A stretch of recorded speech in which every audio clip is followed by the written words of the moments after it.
एक रिक्शे वाला खड़ा था, तो उससे पूछा भैया फलानी जगह जाओगे? बोले हाँ ठीक है चलूँगा।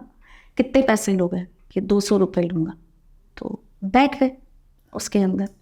तो वो लोग बैठ गए और चल दिए। घर के, हमारा घर जैसे ऊपर है, तो वो घर के नीचे आए तो उन्होंने उनको उतने पैसे पकड़ाए कि ये लो तुम्हारे पैसे, और वो आगे चले कि घर में ऊपर चढ़ेंगे, अपन सीढ़ियाँ चढ़ेंगे। अचानक से उनको कुछ ध्यान आया तो उन्होंने ऐसे पीछे पलट के देखा, कोई था ही नहीं।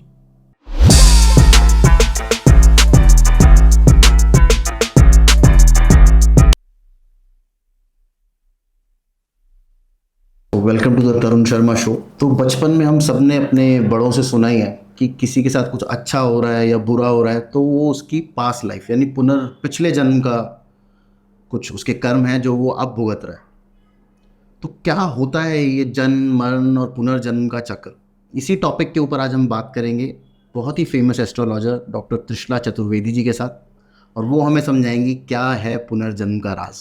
तो आइए बात करते हैं। हेलो मैम, जय Shri welcome to the Krishna. Show. देखिए तरुण, पुनर्जन्म एक क्रिया है।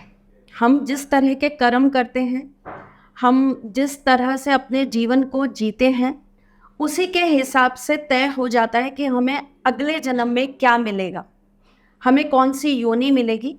क्योंकि हमारे शरीर के अंदर एक आत्मा है, एक सूक्ष्म आत्मा, जो शरीर बार बार बदलती रहती है, लेकिन वो रहती है, वो कभी भी मरती नहीं है, वो अजर है, अमर है।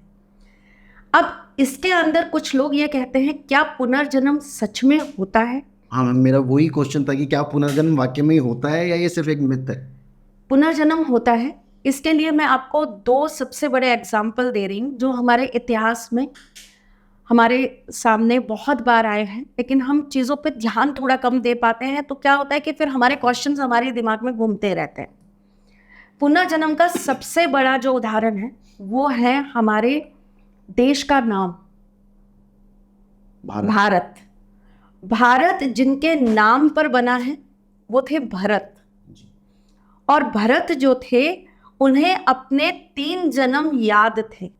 जी, अगर आप इतिहास उठाएंगे, अगर आप पुराण उठाएंगे, तो आपको पता चलेगा कि वहाँ पर ये सारी चीज़ें लिखी हुई हैं।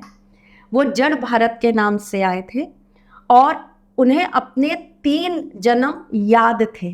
तो उनको तीनों जो जन्म थे वो मानव योनि में ही मिले? मानव योनि में मिले और उन्हें याद थे वो। इसका एक बहुत बड़ा उदाहरण है हमारा महाभारत। और महाभारत का एक विशेष पात्र भीष्म पितामह जी। गंगा पुत्र भीष्म, जब उन्हें शैया पे लेटाया गया, तीरों की शैया पे, तो उन्होंने श्री कृष्ण से कहा कि मुझे अपने पिछले 10 जन्म याद हैं, जिसके अंदर मैंने ऐसा कोई अरेस्ट नहीं किया था, कोई बुरा नहीं किया था किसी का, कि मेरी इतनी बुरी मृत्यु हो कि मुझे कांटों पर लेटाया जाए।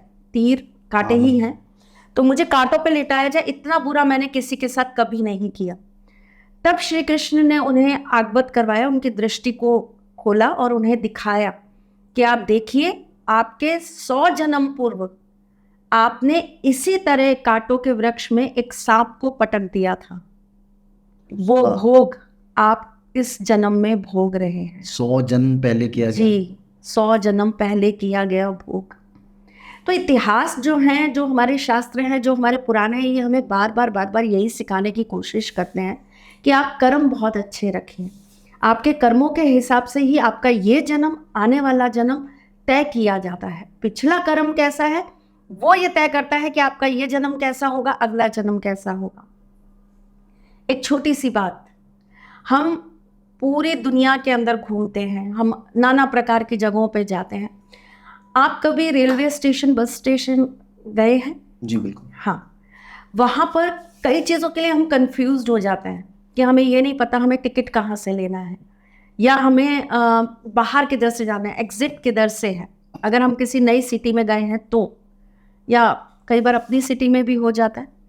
इतनी भीड़ के अंदर, उन हज़ारों लोगों के बीच में, हम सिर्फ एक ही विश्वास करते हैं व्यक्ति पर, और उसी व्यक्ति से पूछते हैं कि भैया बाहर जाने का रास्ता क्या है, बता दीजिए। ऐसा क्यों? वो डेजिग्नेटेड है आपकी हेल्प के एग्जैक्टली लिए। वो कहीं ना कहीं उस व्यक्ति की हेल्प आपने किसी जन्म में करी है। और जो लोग पास्ट लाइफ रीड करते हैं या इनके जो सेशंस देते हैं, आप उनसे पूछेंगे ना तो वो आपको ऐसी ऐसी कहानियां सुना सकते हैं, जिसमें से एक मैं हूँ। ऐसी ऐसी कहानियां सुना सकते हैं जो आप बिलीव नहीं करेंगे कि सच में ऐसा होता है, ये सच में हुआ है। जैसे फॉर एग्जांपल अगर आप कुछ एक स्टोरी मैं आज से लगभग मुझे 8 साल पुरानी बात है, मैंने अहमदाबाद में किसी का पास्ट लाइफ किया था और उस लेडी को ऐसा लगता था कि उसके ऊपर जिन है, अच्छा, और भटकाया भी बहुत था लोगों ने कि आपके ऊपर जिन है, जिन्नात हैं करके। उनका मैंने पास्ट लाइफ किया, उनकी लाइफ बहुत डिस्टर्ब थी। तो जब उनका हमने पास्ट लाइफ किया तो पता चला कि वो पिछले जन्म में विदेश में कहीं थी। उन्होंने सिटी का नाम बताया, इवन हाउस नंबर तक भी बताया। ऐसा हर किसी के साथ नहीं होता, ये डिपेंड करता है कि आप स्टेज तक पहुंच पाते हैं या नहीं। ओके। ये चरण आप है, कितना अपने आप को गिव अप कर होने देना चाहते और आप अंदर से कितने खाली हैं, आप कितने प्योर हैं, उसके ऊपर भी डिपेंड करता है। तो उन्होंने ऐसा बताया कि मैं इस सिटी में थी, मेरा ये घर का नंबर था, मेरे मदर फादर का नाम ऐसे था।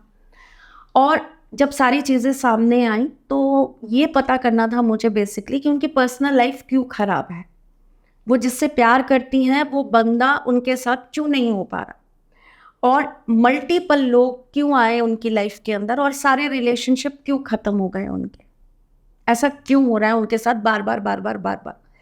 तो उसके अंदर निकल के आया कि जब वो पास्ट लाइफ में थी तो उन्होंने इस तरह से कुछ काम कर रखे थे कि वो बहुत सारी लड़कियों को बहला फुसला के उन्हें प्रोस्टिट्यूशन में डालती थी, उनसे गलत काम करवाती थी, जो जहाँ पे वो आउट ऑफ द कंट्री जो काम करती थी। जो काम करती थी। और उनकी लाइफ में कोई बंदा था जो उन्हें इन चीज़ों के लिए सपोर्ट करता था और साथ में उनको जो है एनकरेज करता था कि तुम अब कोई और लाओ, अब तुम कोई नई और लड़की ढूंढो, इस तरीके से। तो वही व्यक्ति है जिसके साथ अभी उनका रिलेशनशिप चल रहा है। अच्छा। और वो उन्हें कमिटमेंट नहीं दे रहा, वो एग्री नहीं है उन्हें कमिटमेंट देने के लिए, वो उनको घुमाए जा रहा है। और जितने भी लोग उनकी लाइफ में आए और गए, वो कहीं ना कहीं इसीलिए क्योंकि उन्होंने बहुत गलत तरीके से किसी के रिलेशनशिप जो है वो किसी और के साथ बनवाए थे। तो वो जो कर्मा था ना उनका, वो उनको अब पे करना पड़ रहा है। इमोशनली वो इतना डम्प्ड हो चुकी थी, इतना ज़्यादा वीक हो चुकी थी कि उनको ऐसा लगता था मुझे सिर्फ सुसाइड कर लेना है, मेरे पास कोई और रास्ता नहीं, क्योंकि बार बार हर कोई आता है, मुझे यूज़ करता है और चला जाता है। फिर जब उनकी ये चीज़ निकली तो एक कॉर्ड कटिंग करके एक थेरेपी होती है, वो उनकी करी गई, उस चीज़ को वहाँ से काटा गया। अब उनकी लाइफ थोड़ी सी स्टेबल है, रिलेशनशिप में अभी भी थोड़ा सा प्रॉब्लम है, उसके लिए 2 4 10 और चीज़ें करनी है। लेकिन क्या होता है कि इंसान कहीं ना कहीं अपने कर्मों से बाहर निकलने के लिए भी ना प्रयास नहीं कर पाता, क्योंकि उसको वो भुगतना ही है अपने पिछले जन्म का। जी, जो आपने कर्म किए हैं उसको तो आपको आपको कितनी भुगतना थेरेपी ले पड़ता लीजिए, है। कितनी उपाय कर लीजिए। हाँ, तो उनकी थेरेपीज भी उन्होंने एक टाइम के बाद में बंद कर दी लेना, ओके। क्योंकि उनको पे करना ही था। तो हम यही सोच सकते हैं कि भाई आपके जो पास्ट कर्मास है ना, वो आपकी बुद्धि भी वैसा कर देते हैं, वो आपको बना भी वैसा ही देते हैं और आपके साथ ट्रीट भी वैसा ही करने लगते हैं, क्योंकि उनको आपको वही देना है। तो आप कह रहे हो कि किसी की भी पास्ट लाइफ में जाके पता लगाया जा सकता है कि हर किसी की पास्ट लाइफ नहीं होती।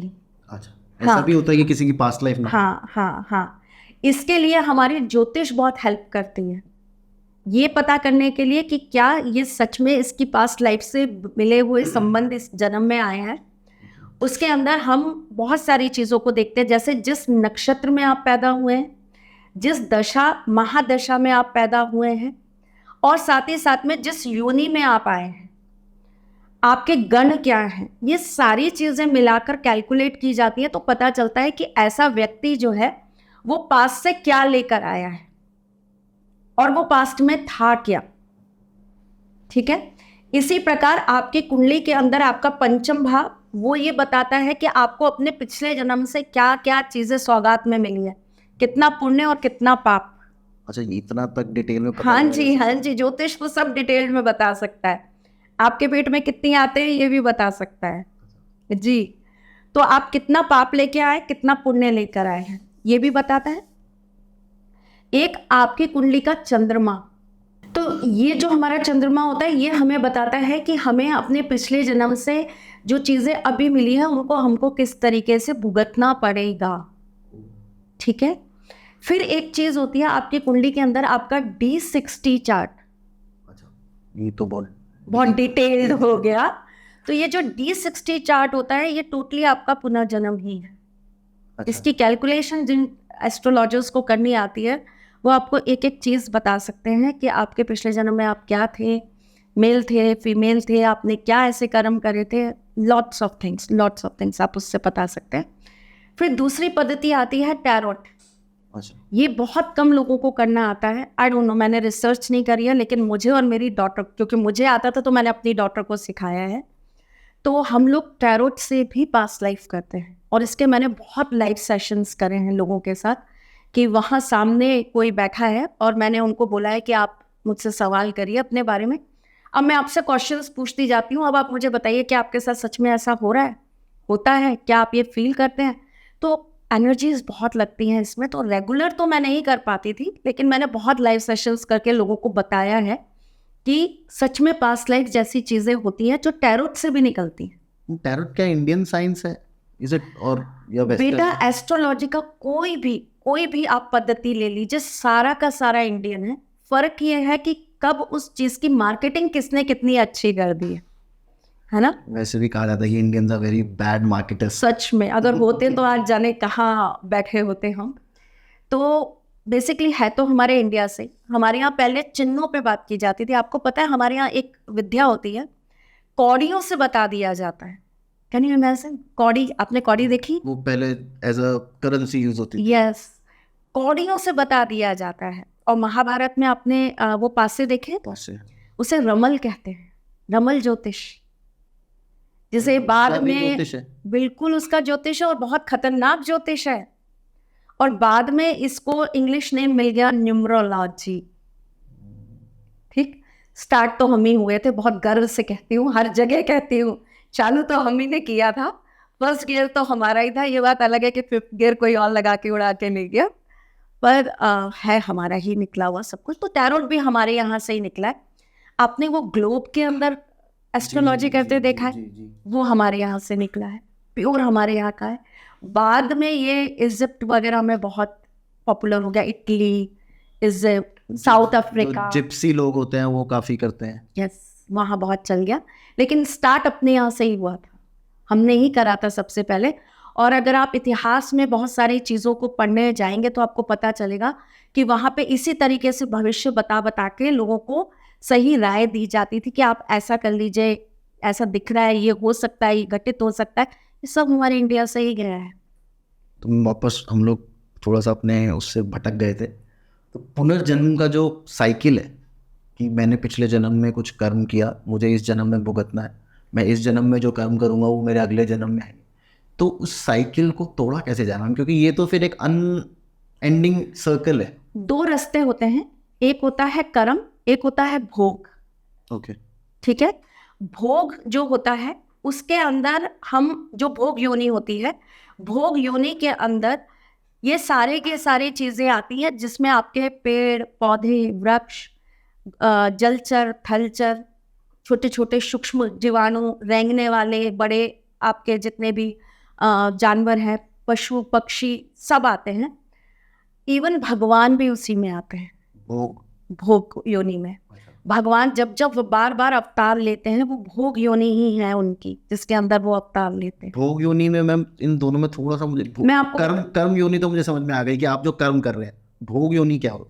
भोग योनि का मतलब ये होता है जो आपके कर्मास हैं उनको आपको भोगने आना ही है उन योनियों में। जैसे हमारी 84 लाख जो योनियां होती हैं वो आपके कर्म करे अनुसार आपको भोगनी है। आपका जैसा कर्म होगा वैसे आपको भोगने उसको आना पड़ेगा। अगर आपने बहुत बुरे कर्म करे हैं तो फिर आप बहुत बुरे जानवरों के योनियों में चले जाएंगे। थोड़ा सा पुण्य किया है तो आप गाय बन जाएंगे या आप कुछ और इस तरीके से चीजें ले लेंगे। तो ईश्वर भी इसी भोग योनि में बार बार आते हैं, बार बार आते मतलब अपने जो कर्म किए हुए हैं वो भोगने ही है उनको। हैं। हाँ, केवल मनुष्य ही ऐसे हैं जिन्हें ये वरदान है कि वो अगर अपने कर्म इतने अच्छे कर लेंगे तो उनको ये भोग योनि नहीं भोगनी पड़ेगी। तो आप अपने कर्मों से अपना जन्म, अगला जन्म डिसाइड कर सकते हैं। डिसाइड कर सकते हैं। गरुड़ पुराण के अंदर हम एक्चुअली प्रॉब्लम यही है कि हमारे यहाँ पे ना पुराण पढ़ाई नहीं जाती, जबकि पुराणों को पढ़ाना चाहिए। तो ये जो मिथ्या है ना कि ये सब बकवास होता है, अंधविश्वास होता है, ऐसा कुछ नहीं होता, ये सारी मिथ्याएं अपने आप इंसान के दिमाग से खत्म हो जाएंगी। तो गरुड़ पुराण के अंदर ये सारी चीज़ें बताई गई हैं। जब हम जब एक जीवित आत्मा होते हैं, जब हमारे प्राण होते हैं, हम जीवित आत्मा होते हैं, तब हमारा जो शरीर है वो उसके अंदर हमारे प्राण रहते हैं। और उसके बाद में हम जब प्राणों से मुक्त कर देते हैं अपने आत्मा को, हमारी आत्मा जब निकल जाती है तो वो अंगूठे के बराबर हो जाती है, ठीक है, और वो यातनाओं में जाने लगती है। तो आपको आपकी आत्मा को कहाँ जाना है या किधर जाएगी, उसके लिए आपके पास 2 द्वार होते हैं। पहला द्वार होता है जिसे हम दक्षिण द्वार कहते हैं, जो कि यम का द्वार है, जिसे कि हम नरक कहते हैं। दूसरा द्वार जो होता है उसमें एक होता है पूरब, एक होता है पश्चिम और एक होता है उत्तर, ईस्ट वेस्ट नॉर्थ, जो कि धर्मराज का द्वार है, जिसे कि हम स्वर्ग कहते हैं। जो जितने भी साधु, सन्यासी, संत, महात्मा जो होते हैं, ये सारे के सारे आपके पहले द्वार यानी कि ईस्ट द्वार में से जाते हैं। जितने भी किन्नर हैं, नाग हैं, गंधर्व हैं, ये जो होते हैं ये वेस्ट के द्वार से जाते हैं। और जो मनुष्य होते हैं, जो दोनों जीवन, तीनों जीवन जी रहे होते हैं, सन्यासी का भी, भक्ति का भी और गृहस्थ का भी, मेटलिस्टिक वर्ल्ड में भी होते हैं, इनके लिए नॉर्थ का दरवाज़ा खुला होता है। अब अगर आपके अंदर बहुत सारी ऐसी चीज़ें हैं जो बुराइयों में ज़्यादा कन्वर्ट है, आपने बहुत मांस खाया, बहुत मदिरा पी, स्त्री का बहुत अपमान किया, आपने अपने से बड़ों का तिरस्कार किया, आपने धन के लोभ के लिए लोगों को बुरा व्यवहार करना चालू करा, आपने लोगों को मारा, पीटा, ऐसे आपने कर्म करे, तो आपके लिए 3 द्वार है ही नहीं। जब वो मतलब आपको दिखेंगे ही नहीं, आपके लिए धर्मराज का द्वार है ही नहीं। आपकी आत्मा सीधी और सीधी जाएगी दक्षिण द्वार में, और जो आपकी आत्मा होती है वो अंगूठे के बराबर हो जाती है, इतनी छोटी हो जाती है, उसका इतना छोटा रूप हो जाता है, और फिर उसे बहुत सारी यातनाओं से निकाला जाता है। बहुत, आपने बचपन में शायद नानी और दादियों से सुना होगा, एक बड़ा सा तेल का वो आएगा, उसके अंदर डाला जाएगा, फिर उसमें उबाला जाएगा। तो वो बहुत सारी यातनाएं होती हैं। वो गरुड़ पुराण में उनके बारे में एक एक चरण लिखा हुआ है कि कैसे कहाँ कहाँ से गुजरना होता है, क्या क्या होता है। इस तरीके से आपके पुण्यों का अगर झोला बड़ा है, आपकी तिजोरी में पुण्य अगर बहुत है, तो फिर आपको ये उत्तर का द्वार मिलेगा। अगर आप मेटलिस्टिक वर्ल्ड के व्यक्ति हैं, आप गृहस्थ में जी रहे हैं, आपने कर्म भी करा है, लेकिन आपने भक्ति भी करी है और आपका दिल बहुत साफ है, आपने अच्छे कर्म करा, तो आपको ये नॉर्थ का द्वार मिलेगा, और यहाँ से फिर आपको स्वर्ग मिलेगा। अभी तो कलयुग चल रहा है, तो हम सभी लोग कहीं ना कहीं चाहते ना चाहते हुए कुछ ना कुछ गलत काम तो कर ही रहे होते हैं, बिकॉज वो इनएविटेबल है कि हम लोग बिल्कुल ही सही चलना तो ऑलमोस्ट इम्पॉसिबल है। तो कुछ एक ऐसा उपाय है कि आप वो करते रहें ताकि आपको थोड़ी सी फ्रीडम मिल जाए। तो बेटा पता है सबसे बड़ी चीज़ क्या है? कलयुग ही एक ऐसा युग है जिसके अंदर ईश्वर की प्राप्ति सबसे ज़्यादा सरल है। अच्छा, आश्चर्य वाला जी। कलयुग को वरदान है, कलयुग को ये वरदान है कि इसके अंदर आके मनुष्य बहुत सरलता से ईश्वर को प्राप्त कर सकता है, बशर्ते ईश्वर भक्ति के राह पे आप चलिए तो सही। लोग चल नहीं रहे हैं, दिखावा ज़्यादा कर रहे हैं। वृंदावन लाखों लोग जाने को तैयार बैठे हैं, फोन घर में कौन छोड़ कर जाता है? बल्कि लोग सेल्फी लेने ही जाते हैं, रील्स बनाने जाते हैं। तो ईश्वर ऐसे नहीं मिलते, उनको पाने के लिए ना एक मन का भाव जोड़ना पड़ता है। बहुत सारी हम छोटी छोटी गलतियां आप हजारों करिए, लेकिन पुण्य उससे बड़ा कर दीजिए तो आपकी सारी गलतियां माफ हो जाती हैं। आप दिन भर के अंदर कितनी गलतियां कर रहे हैं। एक तो देखिए सबसे बड़ी ये होता है कि आपने अगर अनजाने में कोई गलती कर दी तो वो काउंट नहीं होती। जाने अनजाने अगर आपसे कोई मन वचन कर्म से कोई ऐसी गलती हो गई जो आपको पता नहीं लगी और आपने बिना इंटेंशन के कर दी तो वो माफ होती है, ठीक है। लेकिन आपको पता है आप गलत कर रहे हो, आपको मालूम है आपने जानबूझ के किसी का हृदय दुखा दिया, आपको पता है कि आपके सामने कोई व्यक्ति है वो भूखा मर रहा है लेकिन आपके पास पैसे, आपने उसे खाना नहीं खिलाया, आप किसी की मदद करने के लिए सक्षम हैं, फिर भी आप उसकी मदद नहीं कर रहे हैं, तो ऐसी कंडीशन में आपके कर्म खराब होना निश्चित है। और हम दिन प्रतिदिन ऐसा क्या करें, मेरे हिसाब से एक डायरी बनानी चाहिए हर इंसान को, जिसमें उसे रात को ये चीज़ ज़रूर मेंशन करनी है। ये एक तरीके से समझ लीजिए ये डायरी आपकी ठाकुर जी के पास जाएगी साल के अंत में, ठीक है। उसके नीचे आप 3 ऐसे कर्म अपने पूरे दिन के लिखिए जो आपने अच्छे करें, बुरे तो हाँ। और उसे एक रेड कलर के धागे में, या जिसे हम कलावा कहते हैं, रक्षा सूत्र कहते हैं, मोली कहते हैं, उसे बांधकर आप साल के अंत में ठाकुर जी के श्री चरणों में चढ़ा दीजिए। मैं तो गोविंद को बहुत मानती हूँ, कृष्णा जी को, तो मैं तो जन्माष्टमी ये काम करती हूँ। हर जन्माष्टमी एक किताब लिखना चालू करती हूँ और हर जब जन्माष्टमी पूरी होती है तो ठाकुर जी को अर्पण कर देती हूँ कि ये मेरे ऐसे काम थे जो मैंने अच्छे करे।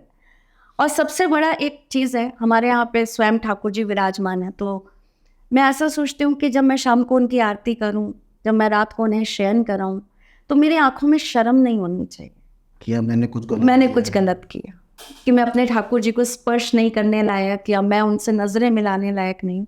तो ये सबसे बड़ा उपाय है। बाकी तो आप कितना भी पूजा पाठ करिए, सब कुछ करिए, लेकिन अगर आप पाप को बढ़ाते जाएंगे तो फिर उसका कोई फ़ायदा नहीं। मैम एक चीज़ जो मुझे पूछनी थी आपसे कि हम जो हिंदू धर्म में बताया गया कि आपकी 84 लाख योनियाँ हैं जिसमें कीड़े मकोड़े मानव, और कई बार हम लोग न्यूज़ में देखते हैं कि किसी को अपना पिछला जन्म याद है, वो मतलब अपनी फैमिली से भी मिलते हैं लोग जाके, तो क्या ये 2 बार मानव योनि मिलना पॉसिबल है? बिल्कुल पॉसिबल, एक के बाद एक? हाँ बिल्कुल पॉसिबल है। तो ये भागवत के अंदर 3 द्वार बताए, मतलब 3 तरीके बताए गए हैं जिस पे चल के आप बार बार मनुष्य योनि में आ सकते हैं। अच्छा। हाँ, पहला है भक्ति, दूसरा है ज्ञान और तीसरा है वैराग। अब वैराग लोग कहेंगे कि वैराग तो यह है कि घर गृहस्थी छोड़िए और जंगल में चले जाइए, ये वैराग नहीं। वैराग का मतलब ये होता है आप अपने अंदर से अपनी इंद्रियों पे कंट्रोल कर लीजिए, लालच नहीं करना आपको, है ना। इसके अंदर मैं आपको एक उदाहरण देती हूँ, शायद आपने दत्तात्रेय महाराज के बारे में सुना होगा। हाँ जी, सुना है, मतलब मुझे इतनी नॉलेज नहीं है। अच्छा, दत्तात्रेय भगवान है हमारे, जो कि ब्रह्मा विष्णु महेश तीनों का ही एक रूप है, और माँ अनुसुईया ने उनको वरदान स्वरूप माना था ईश्वर से। इसके पीछे एक कहानी है पूरी। तो उन्होंने अपना गुरु जो है ना, वो पंच तत्वों को बनाया, नेचर को बनाया, पंच तत्वों को बनाया। और कैसे बनाया कि उन्होंने ये देखा कि जब सूर्य उदित होते हैं तो उसी समय जो है फूल खिल जाते हैं, और जैसे ही सूर्य अस्त होते हैं, रात हो जाती है, तो फूल अपने आप कुमला जाते हैं। तो ये कैसे? उनको तो कोई ऊर्जा मिल रही है, जैसे कि जल है, जल सबसे बड़ी ऊर्जा का स्रोत है जिससे हमारा शरीर चल रहा है, और उसी जल से हम अग्नि उत्पन्न करते हैं, उसी से हमारी वायु, सारी चीज़ें आपस में कोरिलेटेड है। तो उन्होंने इसी प्रकृति से सीखना चालू करा ज्ञान। इस ज्ञान ने उनको अध्यात्म के रास्ते पर वहाँ निकाल दिया जहाँ वो भगवान तुल्य हैं, ठीक है। इसी का एक बहुत बड़ा उदाहरण आपके पास में है कबीर जी, संत कबीर। मीराबाई, शरीर ही नहीं मिले, जब चुनने गए तो वहां से शरीर ही नहीं थे, फूल ही फूल पड़े हुए थे, कहाँ लीन हो गए? ज्ञान, भक्ति, वैराग, बहुत बड़ा उदाहरण। अब आप ये सोचिए कि उनको अगर चाहिए तो उनको मनुष्य जीवन दोबारा मिलेगा, क्योंकि एक मनुष्य जीवन ही ऐसा है जिसके अंदर आप आके ये तीनों चीजें वापस प्राप्त कर सकते हो, और किसी में नहीं कर सकते, यही आके आप इसको प्राप्त कर सकते हो। एक नहीं, हजारों एग्जाम्पल्स है। महाभारत के अंदर आपने एक कांड सुना होगा, अगेन मैं वही आपसे गंगा पुत्र भीष्म पितामह की बात कर रही हूँ। उनकी मृत्यु का कारण शिखंडी बना। शिखंडी बने थे। शिखंडी कौन थे? वो आई थिंक जिनकी वजह से महाभारत आरंभ हुई थी। ये मुझे नहीं पता। आप महाभारत वापस से पढ़िएगा। महाभारत स्टार्ट ही उनकी वजह से हुई थी। ये 3 बहनें थीं जी। जिन्हें भीष्म पितामह जो है वो अपने भाई के लिए उठाकर ले आए थे। उनमें से उनकी जो एक बहन थी, उन्होंने रिजेक्ट कर दिया था कि मैं किसी और से प्यार करती हूँ तो मैं इनसे शादी नहीं करूँगी। और जब वो भीष्म पितामह उनको उनके प्रेमी के पास लेकर गए तो उन्होंने मना कर दिया कि ये आपके साथ रहकर आएंगे, मैं इन्हें एक्सेप्ट नहीं करूँगा। तो उस पर उन्होंने कहा कि अब आपको मुझसे शादी करनी पड़ेगी। तो उन्होंने कहा मैं तो वचनबद्ध हूँ, मैं तो शादी कर ही नहीं सकता क्योंकि मैंने तो ब्रह्मचर्य ले रखा है। तो उन्होंने परशुराम जी का आह्वान किया और युद्ध हुआ जी। जिसे बाद में इनको समझाया गया कि भाई आप गलत हो, वो ब्रह्मचर्य का पालन कर रहे हैं, उन्होंने शपथ ली हुई है, वो नहीं कर सकते, तो आप अपना डिसीजन चेंज करिए करके। तब इन्होंने अपनी देह त्याग दी थी और जाते जाते इन्होंने ये कहा था कि मैं इस जन्म से तो जा रही हूँ, मैं फिर जन्म लूंगी और तुम्हारी मृत्यु का कारण मैं बनूंगी। वहाँ पे पुनर्जन्म का सीन। माँ सीता को भी कहीं ना कहीं अपने पुनर्जन्म की वजह से रामायण के अंदर भोग भोगने पड़े थे, जितने भी उनके साथ हुए थे। उसकी क्या कहानी है? क्योंकि ये तो मुझे थोड़ा इंटरेस्टिंग लग रहा है कि सीता माँ तो जो खुद श्री नारायण की लक्ष्मी रूप है, वो उनके भी पिछले जन्म के कुछ ऐसे थे जो उनको भुगतने पड़े। हर किसी का पिछले जन्म का अपना एक सर्कल था। मैंने कहा ना, भगवान तो आते ही भोग योग के अंदर है बार बार। उनके जैसे कर्म होते हैं वो उन्हीं कर्मों को पुनः वापस सही करने के लिए धरती पर प्रकट होते हैं। जैसे कि अब कल की अवतार में जब प्रभु आएंगे तो उनके साथ में हनुमान जी भी होंगे और उनके साथ में रावण भी होंगे। रावण भी? हाँ, रावण भी आएंगे उनके साथ, उनकी हेल्प करने के लिए। हाँ, ये उनके रावण के कर्म है इस वजह से। जी। तो बहुत सारी चीजें जो है ना वो पुनर्जन्म पर ही सारी की सारी हमारे साथ घटित हो रही हैं। आपने श्री कृष्ण की माता जी के बारे में सुना है? देवकी। वो कौन थी पिछले जन्म में? वो केकई थी। अच्छा जी। तो क्योंकि उन्होंने पिछले जन्म में राम को वनवास भेजा था तो इस जन्म में 14 वर्ष के लिए उन्होंने अपना वैराग रखा अपनी माँ से, वो दूर रहे अपनी माँ से। और चूंकि वो उनको पुत्र से ज्यादा प्रेम करती थी, सबसे ज्यादा प्रेम अगर राम जी से किसी ने किया था तो वो केकई ने ही किया था। माँ केकई थी जिन्होंने सबसे ज्यादा प्रेम राम से किया, तो इसीलिए वो उनकी माँ बन के आई। और लेकिन उन्होंने पिछले जन्म में उनको 14 वर्ष के वनवास पे भेजा था, तो इसमें इनको वैसे वो फिर सहनी पड़ी। सबसे बड़ा कृष्ण जन्म का एक उदाहरण है। बहुत सारी चीज़ें हैं जिनको हम महाभारत और रामायण के साथ में को रिलेट करके बता सकते हैं। बाली ने पुनः जन्म लिया था महाभारत में। बाली जी, जो श्री राम ने जिसका वध किया था, उन्होंने वापस महाभारत में जन्म लिया था। एज आपको पता है, जब लास्ट में, बिल्कुल लास्ट में श्री कृष्ण ने देह त्यागी थी तो उनको एक तीर लगा वो बाली। वो उस कर्म जो उन्होंने छुप के तीर मारा था वो उसका वो है। जी, यहाँ भी छुप के ही तीर लगा। ये तो मैम बहुत सही चीज है कि हमारे भगवान ने तो हमें क्या सिखाता है, या ईश्वर बार बार क्यों आते हैं, क्या सिखाने आते हैं, क्यों ये हमें सारे के सारे जन्म मरण के ये सारे के सारे इतिहास जो है ये हमें क्या सिखाते हैं? यही सिखाते हैं, कर्म करना ही सिखाते हैं। मुझे ऐसा लगता है अगर मैं सारे धर्मों को एक साथ रख दूं तो उनमें से सिर्फ एक ही चीज है जो कॉमन निकल के आएगी, वो है आपके कर्म। जी। तो सब कुछ, सारी जो गणित है ना वो कर्मों पे ही चल रही है। और जो हमारी एस्ट्रोलॉजी है वो भी तो आपको वही सिखाती है, कर्म करना। शनि खराब हो गया, अच्छे कर्म करिए, अच्छे लोगों को मतलब आप हेल्प करिए, आप जाइए उन लोगों के साथ दीजिए जो थोड़े से दरिद्र हैं, जो विकलांग हैं, उनकी सेवा करिए।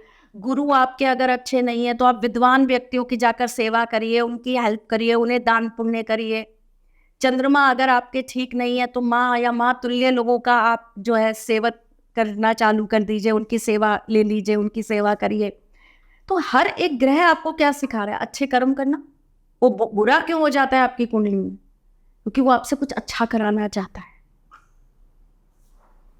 ये भी एक अलग लॉजिक है। बिल्कुल है। और लोग ये कहते हैं आप अपनी विपदा उतारने के लिए आप जानवरों पे डाल रहे हैं, आप अपनी विपदा उतार के, नहीं नहीं नहीं नहीं नहीं। विपदा उतारना आज तक किसी भी धर्म ने आपको सिखाया ही नहीं। आप अपनी अभी जो ये तो धर्म के अंदर जो बैठे हुए हैं ना हमारे भाई बंधु, वो अपने अपने हिसाब से अपने आप को बहुत महान बनाने के लिए, अपने कर्म बिगाड़ने के लिए बहुत सारी ऐसी रेमेडीज निकाल देते हैं। बाकी हमारी, अगर आप पुरानी चीज़ों के हिसाब से चलेंगे तो हर एक रेमेडी का अपना एक लॉजिक है। आपको पता है हमारे 9 के 9 ग्रह, जिसमें से 7 प्रमुख ग्रह होते हैं, वो 7 प्रमुख ग्रह आपको 7 तरह के लोगों को दान करना सिखाते हैं। वो दान जो है वो हर एक को ध्यान रख के सिखाया गया है। और राहु और केतु का जो दान है वो हर एक जानवर, पशु पक्षी को ध्यान में रख के सिखाया गया है। राहु केतु अगर आपको अपने ठीक करने हो तो पशु पक्षियों और जानवरों को खाना। जिसका राहु खराब होता है उसको हम कहते हैं कि भाई कुत्ते को आप दूध पिलाइए। तो एक तरीके से आप एक स्ट्रीट, अच्छा लोग क्या कहते हैं इसमें क्वेश्चन क्या आता है, हमारे घर में कुत्ता है उसको नहीं, अपने घर के को नहीं भाई, स्ट्रीट डॉग्स को कह रहे हैं जो बेसहारा है। तो ठाकुर जी ने कितना ध्यान रखा है सबका कि इसका राहु खराब होगा तो किसी एक कुत्ते को एक समय का कम से कम दूध तो मिलेगा, ऐसे तो ये दूध पिलाने से रहे। तो मेरा तो ठीक होने वाला है क्योंकि मैं तो बहुत जानवरों को दूध पिलाता हूँ। इसी तरीके से अगर आपका केतु खराब है तो बोलते हैं पक्षियों को सप्तधान जी, ठीक है, तो आपने कहीं ना कहीं हेल्प करी किसी की। गुरु ठीक नहीं है तो हम कहते हैं गौ माता की सेवा करिए, है ना। तो हर एक चीज का कनेक्शन है हर एक चीज से, और सिखा क्या रहा है, अच्छे कर्म करना ताकि हमारे जन्म का चक्कर ठीक हो सके, सही हो सके। बेसिकली आपको करना तो वही है जी। और आपके जो पुनर्जन्म के कर्म है उसी वजह से आपके सारे ग्रह नक्षत्र खराब है। आपका जन्म ही उसी हिसाब से उसी ग्रह नक्षत्र में हुआ है जिस हिसाब के आपके पिछले जन्म के कर्म थे। अगर आप कोई बहुत अच्छे महात्मा थे, बहुत अच्छी आत्मा थे, आप बहुत अच्छे व्यक्ति थे, विद्वान थे, ज्ञानी थे, तो आपकी महादशा पैदा होते ही गुरु की रही होगी। जिस महादशा पे हमारा जन्म छूटा होगा ना, वहीं से हमें वापस से रीबर्थ मिलेगा। हाँ, ऐसा भी है। आपके कितने भाई बहन थे पिछले जन्म में। जैसे मैं आपको एक एग्जांपल और बताती हूँ। हम पास्ट लाइफ थेरेपी करते हैं, तो जब हम पास्ट लाइफ करते हैं, इसको करने के 2 तरीके होते हैं। एक होता है हिप्नोटिज्म, दूसरा होता है आपके कॉन्शियस माइंड को सुला के सबकॉन्शियस माइंड को एक्टिव करके और आपको आपकी पिछली जर्नी में ले जाना। मैं सेकंड वाला ज़्यादा प्रेफर करती हूँ बजाय फर्स्ट के। तो ये हो सकता है हम एक्चुअल में हम लाइव करें इसका तो डरने जैसी बात तो कुछ नहीं कह रही, मैं तैयार हूँ, आप तैयार हुई? नहीं, बिल्कुल कर सकते हैं इसको, लाइव करते हैं और एज अ चैलेंज, मतलब कि बिल्कुल लोग मानते नहीं है। आप किसी को भी बुलाइए, ठीक है, और मुझे आप टाइम दीजिए कि मैं सारी प्रिपरेशन करूं, क्योंकि इसको करने के अपने नियम कायदे होते हैं, नक्षत्र दिन वगैरह सब देखा जाता है। तो उसके हिसाब से आप अपना कैमरा लगा के रखिए, मैं लाइव आपको करके देने को तैयार। तो भाई ये वीडियो मैं अपलोड करूँगा, मैम एकदम ओपनली बोल रही हैं कि आप अपनी पास्ट लाइफ में जाके आप देख सकते हैं। तो हम लोग ये 100% करेंगे। आप जब मैं वीडियो अपलोड करूँगा और आप ये देखेंगे तो आप अपना नाम भी भेज सकते हैं। अगर आप हमें अच्छा लगा कि आपका नाम क्या है, हम आपको भी चूज़ कर सकते हैं इस थेरेपी के लिए। तो it's an open challenge for ma'am and me as well. तो देखते हैं क्या होता है जी। तो मेरे पास एक ऐसा व्यक्ति है जिसका मैंने जब पास्ट लाइफ किया तो वो इस जन्म में तो लड़की थी, और लेकिन उसके अंदर बहुत सारे गुण ना लड़कों जैसे थे, और वो बदलना चाहती थी अपने आप को, वो कन्वर्ट होना चाहती थी लड़के में। तो राजस्थान से है, बड़ी दिक्कतें थी, फैमिली एग्री नहीं कर रही थी, बहुत प्रॉब्लम्स आ रही थी। तो उसने मुझे उन चीज़ों को लेकर पास्ट लाइफ के लिए बोला कि आप एक बार मेरी पास्ट लाइफ करो, मेरे अंदर ऐसा क्यों है कि मैं लड़का बनना चाह रही हूँ जबकि मैं लड़की हूँ। तो जब उसकी पास्ट लाइफ की तो पता चला कि वो कोलकाता में कहीं से थी। उसने अपना घर देखा, उसने अपना ऑफिस देखा, उसने अपनी वाइफ देखी, और वो आज भी, बहुत साल हो गए हैं इस बात को, आज भी वो जब भी मुझसे बात करती है वो मुझे दीदू बोलती है। तो मुझे कहती है दीदू, वो एक झलक जो मुझे अपनी वाइफ की मिली है ना, मतलब वो इतनी सुंदर ऐसी लेडी मैंने आज तक नहीं देखी। अब तो वो पूरी तरीके से चेंज हो चुका है, लड़का हो चुका है। तो वो अब भी मुझसे कहता है कि मैं वेट कर रहा हूँ कि कभी ना कभी तो मुझे वो मिलेगी इस जन्म में, शायद इसीलिए मैंने अपने आप को चेंज किया है। एंड आई ऑल्सो बिलीव कि मिलेगी। जैसे फिल्मों में जैसे अगले जन्म में मिलते जी हैं लोग। जी जी। तो बहुत सारी चीज़ें होती हैं, और इसका एक बहुत बड़ा लाइव एग्जाम्पल मेरे हस्बैंड है। मेरे हस्बैंड को बचपन से एक फोबिया था, वो ना ऊंचाई पे खड़ा नहीं हो सकते, उनको चक्कर आने लगता है, तो फिर आपको पास लाइफ करानी चाहिए। मेरे हस्बैंड का तो खत्म हो चुका है ये फोबिया। क्योंकि आप हाइट में तो छोड़िए, आप मैं ये वाले सेकंड फ्लोर पे भी नीचे डायरेक्ट जो फ्लैट वो होती है ना, मैं नहीं देख सकता। मैं 19th फ्लोर पे रहती हूँ, और बेटा आज की कंडीशन में आप मेरे हस्बैंड को आराम से बालकनी में खड़ा कर सकते हैं, उनके साथ कोई दिक्कत नहीं। और एक टाइम ऐसा था कि मतलब ज़रा सी भी हाइट हुई ना तो वो शिविर करने लगते थे और बेहोश हो जाते थे, उन्हें इतना गजब का फोबिया था। पास्ट लाइफ करी, रीज़न पता चला, सारी जर्नी देखी कि क्या था क्या नहीं था, उसकी कॉर्ड कटिंग करी तो पता चला कि प्रॉब्लम क्या है, और वो चीज़ कटी। बहुत सारी ऐसी हमारे शास्त्रों अनुसार पूजाएं हैं जिनसे आपके पास्ट जन्म के कर्मास कट जाते हैं, ख़त्म हो जाते हैं। बहुत सारी रेमेडीज़ होती हैं जिनसे आपके पास्ट जन्म के कर्मास कट जाते हैं। तो ये बहुत सारी चीज़ें हैं जिनसे हम अपने पिछले जन्म की हर चीज़ को काट सकते हैं। तो ये तो पुनर्जन्म की बात हम लोग कर रहे हैं, मतलब ये तो जन्मों का चक्कर है, ये चलता रहे। जी। इससे छुटकारा कैसे मिले? मतलब at the end of the day karmas, जो मेन गोल है वो तो है मोक्ष प्राप्ति। अच्छे कर्म, अच्छा इंसान बनना, अच्छे कर्म करना, अपनी इंद्रियों के ऊपर आपको कंट्रोल होना। जैसे कुछ लोग हैं जिनके लिए मैं कह सकती हूँ कि उनको तो मोक्ष निश्चित मिला ही होगा या मिलेगा। कुछ ऐसे लोग होते हैं जिन्हें देखकर ये लगता है कि इनको तो निश्चित मोक्ष मिलेगा ही मिलेगा, क्योंकि वो इतने पुण्य आत्माएं हैं कि अगर उन्होंने कभी कुछ गलत किया भी होगा ना तो ईश्वर उनको माफ कर देंगे, क्योंकि उनके पुण्य की पिटारी बहुत बड़ी है, बहुत बड़ा है उनका पुण्य का घड़ा। तो गुड कर्मास हमेशा काम आते हैं। बुरा मत बोलिए किसी को, बहुत रेयर हो तब आप अपने मुख से किसी के लिए बुरा निकालिए। मैम ये आपने अभी बीच में बताया था, तो सिर्फ जो हमारे उसमें मोस्टली जो अवतार होते हैं वो शिव और विष्णु के ही अवतार हुए हैं, जो आप बात कर विष्णु रहे जी हैं। के ज़्यादा है। विष्णु के ज़्यादा है, तो सिर्फ इन्हीं दोनों भगवानों को क्यों इस लाइफ के चक्कर में डाला गया है? वैसे तो जो मनुष्य रूप लेकर हमेशा आते हैं वो विष्णु जी ही आते हैं, क्योंकि वही, उनके साथ भी मैंने कहा ना, वो भोग योनि में है। वो एक बार आ गए हैं तो अब उनको अपने कर्मों के हिसाब से बार बार बार बार बार बार बार बार वो चीज़ों को भोगने आना है। ठीक है। और इसका एक बहुत बड़ा रीज़न भी यह है कि विष्णु जी ही एकमात्र ऐसे हमारे भगवान हैं जो हमें बार बार सिखाने आते हैं। ईश्वर हमारे जीवन में सबसे बड़ा रोल क्या प्ले करते हैं? सही और गलत का हमारे सबसे बड़े टीचर वही हैं, उनसे बड़ा कोई टीचर नहीं है। गुरु वही है, एकमात्र गुरु अगर लोग कहते हैं।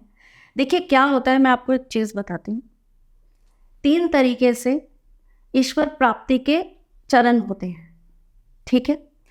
उसमें सबसे बड़ा जो ईश्वर को पाने का जो चरण है वो है उनको अपना गुरु बना लेना। जब आप उनको अपना गुरु बना लेंगे तो आपके पास से बाकी सारी चीज़ें जो हैं वो अपने आप कटती जाएंगी, ख़त्म होती जाएंगी, क्योंकि वो आपको वो ज्ञान अपने आप प्रदान करते जाएंगे। तो दूसरा पाठ आपको अपने आप मिल गया ज्ञान का। अब क्या होता है कि लोग ऐसा कहते हैं कि ईश्वर की भक्ति करते हैं, हम ईश्वर को बहुत ज़्यादा पूछते हैं तो हमारे भी जीवन में बहुत समस्याएं चालू हो जाती हैं। नहीं नहीं नहीं नहीं नहीं, वो बेसिकली आपके कर्मास को काट रहे होते हैं। ये बात कोई समझ नहीं पाता। आपको क्या लगता है कि क्या ठाकुर जी, मतलब श्री कृष्ण, अपने बचपन के मित्र की सहायता पहले नहीं कर सकते थे? बिल्कुल कर सकते थे। कंस का वध वो 14 वर्ष बाद ही क्यों करने गए? पहले भी तो कर सकते थे। क्यों उसको इतना आतंक फैलाने दिया? रावण का भी वो अंत बहुत पहले कर सकते थे, क्यों उन्होंने नहीं किया? शिशुपाल को उन्होंने 100 गलतियों के बाद उसकी सजा दी, पहले क्यों नहीं? भगवान बार बार मौका देते हैं, बार बार आपको राह दिखा के बताते हैं, बेटा अब थम जाओ, ये लास्ट था, ये गलती तुम्हारी लास्ट थी। हम ही हैं समझदारी जो उनको ये सहारा बनाते हैं बार बार, और क्या सोचते हैं, अरे वो बैठे हैं ना, हम उनकी बहुत भक्ति करते हैं, वो हमें संभाल लेंगे। नहीं, वो आपके लिए जो करेंगे वो सबसे बेहतर होगा। फिर वो आपको कष्ट भी अगर दे रहे, बहुत लोग कहते हैं हमने आज तक कभी किसी का बुरा नहीं किया, फिर भी हमको बहुत कष्ट मिल रहा है जी। वो कहीं ना कहीं आपके कर्म कट रहे हैं। कोई आपसे 1000 रुपये धोखा लेके चला गया, ठीक है, आपके कर्म कट गए, मतलब आपके साथ धोखा हो गया, आप यहाँ पे एक तरीके से आप उस चीज को भोग गए और सामने वाला आपके साथ गलत कर गया, आपका एक कर्म कट गया। तो मैम ये फिर ये भी तो एक साइकिल है। अब जैसे उसने मेरे साथ बुरा किया, मतलब वो मेरे से धोखा करके पैसे लेके चला गया, तो अब नेक्स्ट जन्म में मुझे भी यही एक अपॉर्चुनिटी मिलेगी हाँ उसके साथ बुरा करने की। हाँ, अब मैं उसके साथ बुरा करूँगा, फिर अब मैंने उसके साथ बुरा कर दिया, तो ये तो एक नेवर तो ऐसा नहीं होगा तो भाई अभी अभी कहाँ पृथ्वी नष्ट कर रहे हो, अभी तो बहुत युग बाकी है, अभी तो हमको बहुत कुछ रहना है यहाँ पे, अभी तो बहुत सालों तक पृथ्वी को चलना है, तो मनुष्य तो और जनसंख्या तो बढ़ती ही जा रही है। हाँ, ये भी तो कर्म इतने सही हो जाएंगे तो ये जनसंख्या फिर तो एकदम से घट जाएगी, पृथ्वी क्लीन हो जाएगी, फिर तो यहाँ सब कुछ बहुत अच्छा हो जाएगा, वापस से वो रामायण वाला युग आ जाएगा, वापस से रामायण स्टार्ट हो जाएगी। तो अभी तो रुको, अभी तो ये चक्र चलने दो, ये भी ईश्वर की ही नियति है, चलना है, ये चलेगा, इसीलिए वो ऐसे कर्म कर रहे हैं। या अगर मैं उस टाइम चूज करूं कि नहीं, मैंने इसके साथ बुरा नहीं करना, तो आपका कर्म कट गया, तो फिर वो मेरे लिए अच्छा होगा। वो आपके लिए अच्छा होगा। फिर आपको उस चीज का कब कौन से जन्म में जाकर बहुत अच्छा परिणाम मिलेगा, आप सोच नहीं सकते। जैसे आपने शुरू में बताया था कि भीष्म पितामह ने 100 जन्म पहले किसी सांप के साथ बुरा किया था। एक हॉरर इंसिडेंट आपके साथ शेयर करूं। प्लीज। हम लोग ना एक बहुत छोटे से शहर से हैं, तो हमारे यहाँ बेसिकली पहले के ज़माने में बहुत ज़्यादा ऑटो और ये सब नहीं होते थे, बहुत सालों पुरानी बात है। सर्दियों के दिन थे, हम लोग ट्रेन से उतरे और बाहर निकले तो देखा कि कोई ऑटो वगैरह कुछ नहीं है, एक रिक्शे वाला खड़ा था। तो उससे पूछा भैया फलानी जगह जाओगे? बोले हाँ ठीक है चलूँगा। कितने पैसे लोगे? कि 200 रुपये लूँगा। तो बैठ गए उसके अंदर। मैं नहीं थी, मेरे घर के बुज़ुर्ग लोग थे, मतलब चाचा जी और उस तरह से, तो वो लोग बैठ गए और चल दिए। घर के, हमारा घर जैसे ऊपर है, तो वो घर के नीचे आए तो उन्होंने उनको उतने पैसे पकड़ाए कि ये लो तुम्हारे पैसे, और वो आगे चले कि घर में ऊपर चढ़ेंगे, अपन सीढ़ियाँ चढ़ेंगे। अचानक से उनको कुछ ध्यान आया तो उन्होंने ऐसे पीछे पलट के देखा, कोई था ही नहीं, कोई था ही नहीं वहाँ पे। तो एकदम से कहाँ चला गया, मतलब एक सेकंड या 2 सेकंड का ये बात हुआ, मैं आपसे बात कर रही हूँ, मैंने ऐसे पीछे पलट के, अरे कहाँ चला गया इतनी जल्दी।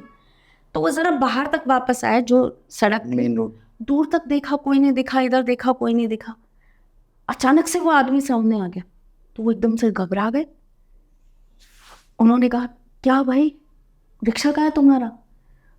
तो उसने बताया कि मैं फलाना व्यक्ति हूँ, आपने मेरे 200 रुपये ले लिए थे मुझसे, उसके बाद मेरी मृत्यु हो गई, कर्जा चुकाना आया था। और रियल स्टोरी मेरे घर में घटित हुई। अब बिलीव करेंगे 15-20 दिन तक कोई हमारे घर में सांस नहीं ले पा रहा था इस स्टोरी को सुनने के। रिक्शा में चढ़ने में डर लग रहा होगा। ये हालत थी। तो मेरे पास तो पुनर्जन्म के बहुत सारे किस्से कहानियां हैं, अगर आप सुनेंगे तो बहुत सारे हैं, अनगिनत। एक दो जो आपके हिसाब से बहुत ज़्यादा इंटरेस्टिंग है। एक बहुत छोटा सा बच्चा आया था मेरे यहाँ पे, लगभग होगा 4-5 साल का, और वो एक बहुत अलग सी लैंग्वेज में बात करता था। वो लैंग्वेज आज के उसमें नहीं है, अच्छा। किसी को नहीं पता कि वो लैंग्वेज क्या है, कौन सी कहाँ language? से आई है, क्या कैसे बोली जाती है। तो उसकी पास्ट लाइफ करनी पड़ी, जबकि मैं इतने छोटे बच्चों को छेड़ती हूँ। मैं कुंडली में भी 17 साल से पहले बच्चों की कुंडलियाँ नहीं देखती, अनटिल एंड अनलेस कुछ बहुत बड़ी प्रॉब्लम ना। तो उसकी पास्ट लाइफ करनी पड़ी, हमें मजबूरी हो गई थी, क्योंकि वो जिस लैंग्वेज में बोल रहा था वो लैंग्वेज समझ में नहीं आती थी और बहुत अजीब अजीब सी बातें बताता था, और वो क्या बोल रहा है कुछ समझ ही नहीं आ रहा, तो क्या करें हम। अचानक से हंसने लगता था, चिल्लाने लगता था, तो पेरेंट्स को क्या लगा कि इसके ऊपर किसी ने कुछ कर दिया, भूत प्रेत। हाँ भूत प्रेत टाइप्स, लेकिन ऐसा कुछ नहीं था। तो उसका जब पास्ट लाइफ करा तो पता चला कि वो एक आदिवासी की जो कबीला होता है वहाँ का व्यक्ति था, और ये पर्टिकुलर वहाँ की लैंग्वेज थी। और जब उनके माँ बाप ने उन चीज़ों को बहुत सर्च करने की कोशिश करी, वो गए भी उधर उस डायरेक्शन में जहाँ उसने बताया कि मैं वहाँ था, ये था, वो गए भी, पता चला कि था बहुत सालों पहले था, लेकिन अब लुप्त हो चुका है, अब वो है नहीं। अच्छा। हाँ, और उसने जैसी जैसी चीज़ें बताई थी कि वहाँ पर ऐसा है, वहाँ पर ऐसा होता था, ये खाया जाता था, वो होता था, और वो हमसे नॉर्मल लैंग्वेज में बता रहा है सारी चीज़ें, हमको सारी चीज़ें नॉर्मल लैंग्वेज में बता रहा है हमको। और जब वहाँ जाके पता किया, उन्होंने फ़ोटोज़ वगैरह क्लिक करी, बच्चे को नहीं लेकर गए थे, फ़ोटोज़ वगैरह क्लिक करी, और जब लाकर उस बच्चे को दिखाया तो उसने बोला हाँ यही तो बोल रहा था मैं आपको, ऐसा था वहाँ कुछ अवशेष थे वहाँ उन कबीलों के, तो वो था बहुत बड़ा एक मतलब उदाहरण था ये इस चीज़ का। कभी आपके साथ ऐसा हुआ कि पिछले जन्म में आप लोग गए और वहाँ पे आपको कुछ ऐसी चीज़ दिखाई दे गई कि जैसे किसी का मर्डर पता चल गया है, या किसी के साथ कुछ ऐसा बहुत पूरी घटना हुई थी जिसकी वजह से? बहुत सारा है। तो एक किसी का मैंने लाइव ही किया था पास्ट लाइफ टैरोट से, अच्छा। तो उनका पता चला था कि उनके ब्रदर ने उनका खून करवाया था। ओके, मैं आपको इसी जन्म का एक बहुत बड़ा वो बताती हूँ, हालांकि इसका पास्ट लाइफ से कोई कनेक्शन नहीं है, पर ये एक प्योर एस्ट्रोलॉजी का फॉर्म है, मतलब थोड़ा सा उससे हट रही हूँ मैं, लेकिन जब बात की बात चल रही है तो बताती हूँ आपको। मेरे पास एक क्लाइंट आए, उनका तो ये एपिसोड शायद सावधान इंडिया या क्राइम पेट्रोल में भी आया हुआ है। मेरे पास वो आए, उनकी सिस्टर जो हैं वो उनकी डेथ हो गई थी, तो उन्होंने मुझसे कहा कि आप कुछ ऐसा बता दीजिए या कुछ ऐसा कर दीजिए कि हमारी सिस्टर से बात हो जाए। मैं ऑटो राइटिंग भी करती हूँ। ऑटो राइटिंग मतलब? ऑटो राइटिंग स्पिरिट से बात करना होता है। बहुत कुछ करती हूँ, 8 साल की उम्र से कर रही हूँ, तो आप सोचिए कि मैंने क्या क्या नहीं कर लिया होगा, और ये तो मेरा पैशन है, इसमें और सीखना और करना और सीखना और करना। तो उन्होंने कहा प्लीज़ हमें जानना है। तो मैंने उनसे पूछा कि आपको जब पता है कि उनकी डेथ हो चुकी है तो फिर आप क्यों परेशान हो रहे हैं? तो उनकी छोटी सिस्टर जो थी उन्होंने मुझे बताया कि मैम एक्चुअली प्रॉब्लम ये है कि हमारे जिया जी ने ऐसा हमें बताया कि वो लोग घूमने गए थे और नदी में गिरने के कारण मेरी सिस्टर की डेथ हो गई। तो मैंने कहा ठीक है, नेचुरल डेथ हो सकती है, आप क्यों परेशान हैं? तो उन्होंने कहा कि ये तो हो ही नहीं सकता, मेरी सिस्टर जो है वो बहुत अच्छी तैराक थी। अच्छा। तो उसका ये डेथ होना तो इम्पॉसिबल है। लेकिन ये बात बहुत कम लोग जानते हैं, क्योंकि एक एज के बाद में उन्होंने तैराकी छोड़ दी थी, एक छोटी एज के बाद, जैसे वो 10th या 12th में होंगी, तो उसके बाद फैमिली कुछ रीजंस थे और किसी ने उनको, पंडित ने कह दिया था कि इनको पानी से दूर रखो करके, तो उनको छुड़वा दी गई। तो बोली कि लेकिन मैं नहीं मान सकती कि वो पानी में डूबी होंगी, ये तो मेरे को विश्वास ही नहीं है। उनका ऑटो राइटिंग किया गया तो पता चला कि इट वॉज मर्डर्ड। ये भी पता चल गया कि मर्डर था, हाँ मर्डर था, और कैसे हुआ था, किस तरह हुआ था, और उसके कहाँ सबूत थे वो तक भी मिले थे। मतलब it help the police and everything everything. तो लोग जो कहते हैं ना कि आप लोग फिर ऐसा उनकी मदद क्यों नहीं कर देते, उनकी मदद क्यों नहीं कर देते, मेरे पास तो बहुत सारे एग्जाम्पल्स हैं जहाँ पर हम लोगों ने मदद करी है।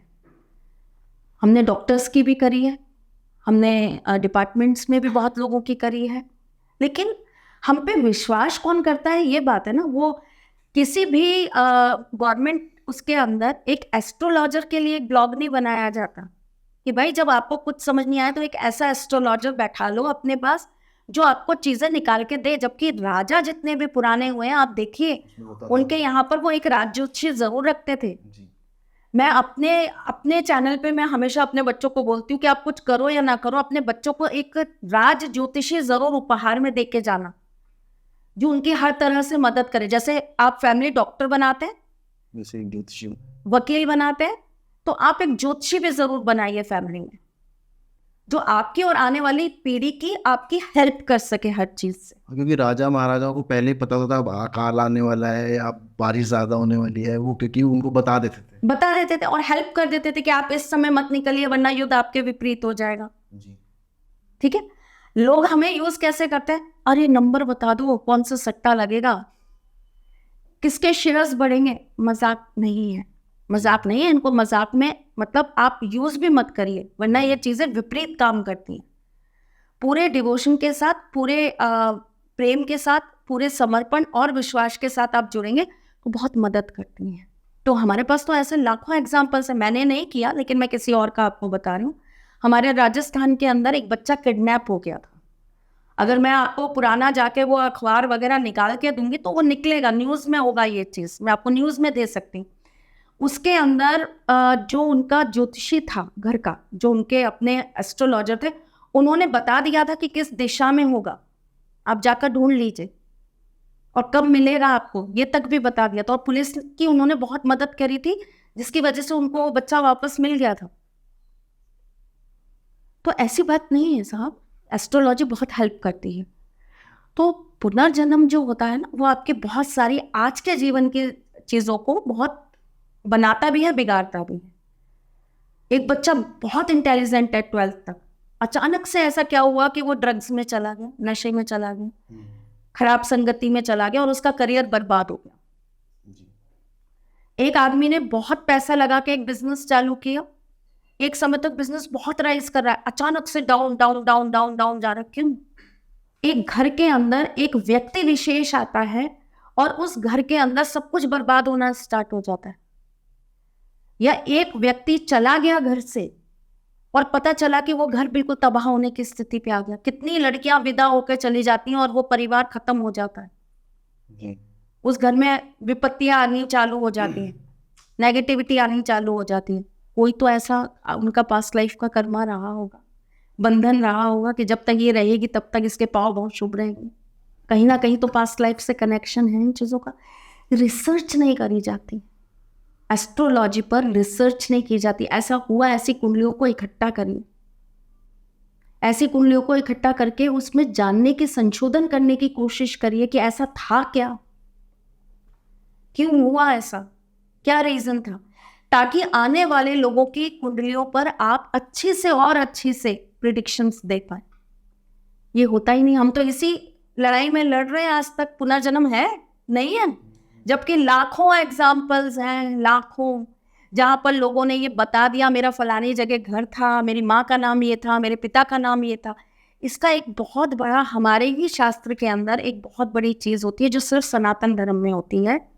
जब किसी की मृत्यु हो जाती है तब उसकी कपाल क्रिया की जाती है। जी, वो बांस से सर को डिस्ट्रॉय किया जाता है, फिर उस शरीर को पंच तत्व में लीन कर दिया जाता है, क्योंकि पंच तत्व से ही उस शरीर की उत्पत्ति हुई है। सबसे पहले बनी औषधि, औषधि से बने अन्न, ठीक है, ये स्त्री और पुरुष दोनों के लिए है।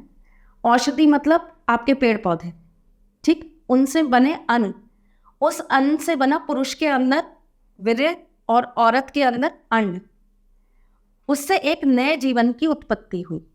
ये चक्र है। और ये जो औषधि है, इसको बनाने का काम किसने किया? 5 तत्व ने। उसके अंदर जल भी है, थल भी है, अग्नि भी है, वायु भी है और आकाश भी है, धूप और ये सारी चीजें भी।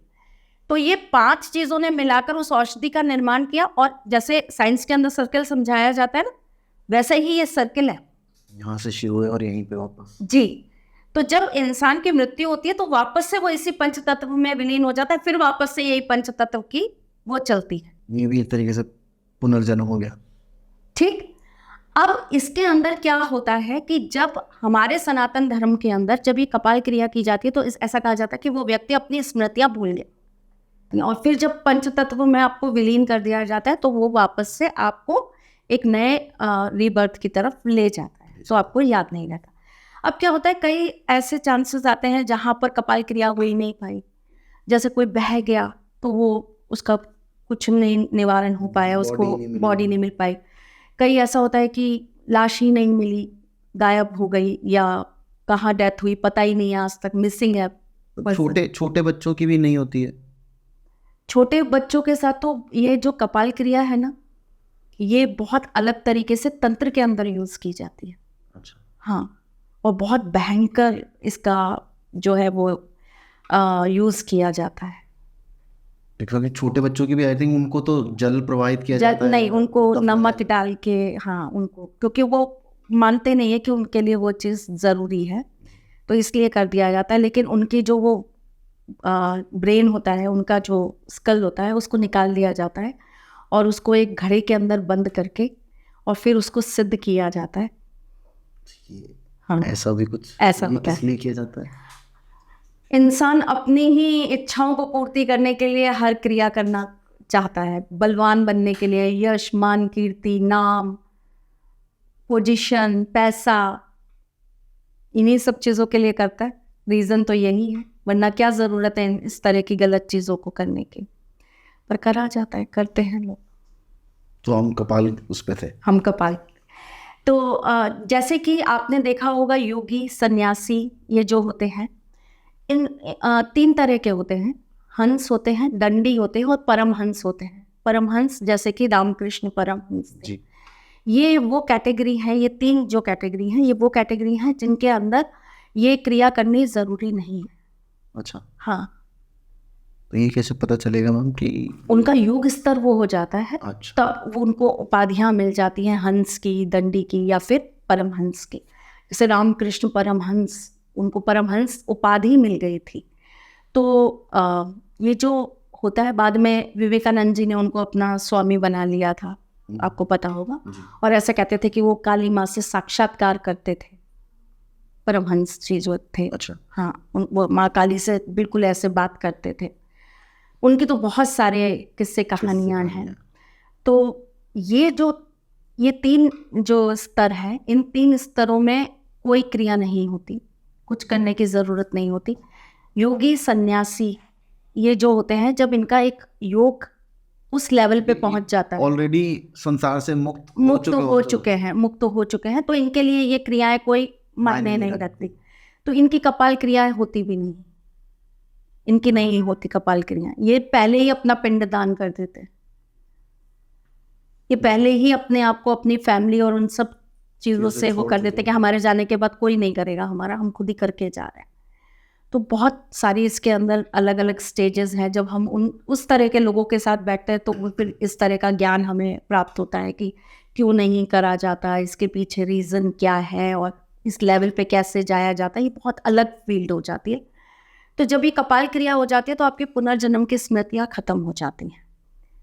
तो इसीलिए हमारे शास्त्रों के अंदर ये क्रिया कराई गई। तो मैं कुछ ऐसे साइंस होते हैं जैसे पुनर्जन्म और उसकी हम लोग बात कर रहे हैं, तो जैसे मुझे पानी से डर लगता है, मुझे हाइट से डर लगता है, तो पिछले जन्म में ऐसा हुआ होगा।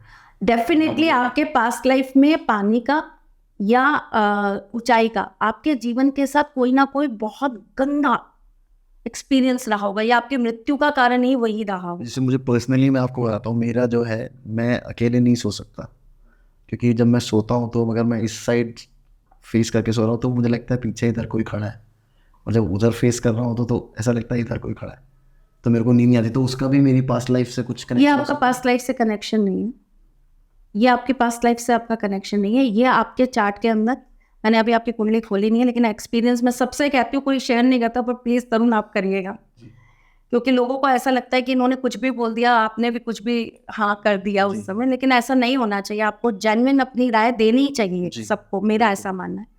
हम लोग शायद इसीलिए आपके साथ आए हैं कि आप बताएं कि कितना हमने आपको सही बताया और गलत बताया। ये बेसिकली आपकी कुंडली का 9th भाव है। मैंने अभी आपकी कुंडली खोली नहीं है, लेकिन ये जो आपको अनुभव हो रहा है ना, ये आपके इस 9th हाउस की वजह से हो रहा है। इसमें आपकी पितृ भी हैं, मतलब आपके घर के पुराने लोग भी हैं जो जा चुके हैं, और इसके अंदर कुछ आपके साथ देवीय शक्ति भी हैं। हाँ, और अभी तो कोई चीज़ खुली नहीं है, लेकिन मैं आपको बता देती हूँ, आपका जो कनेक्शन है वो आपके ननिहाल से है, आपकी मदर के घर से। और आपके मदर के घर में आपकी मदर की बुआ उनके घर में कोई एक लेडी है, लड़की या लेडी है जिनकी बहुत कम आयु में डेथ हो चुकी है। ये तो मम्मी से पूछना पड़ेगा, मैं तो जानता भी नहीं मम्मी। हाँ, आप पूछिएगा उनसे। और उनका जो नाम है वो के से स्टार्ट होता है। बहुत कुछ पता लगता है।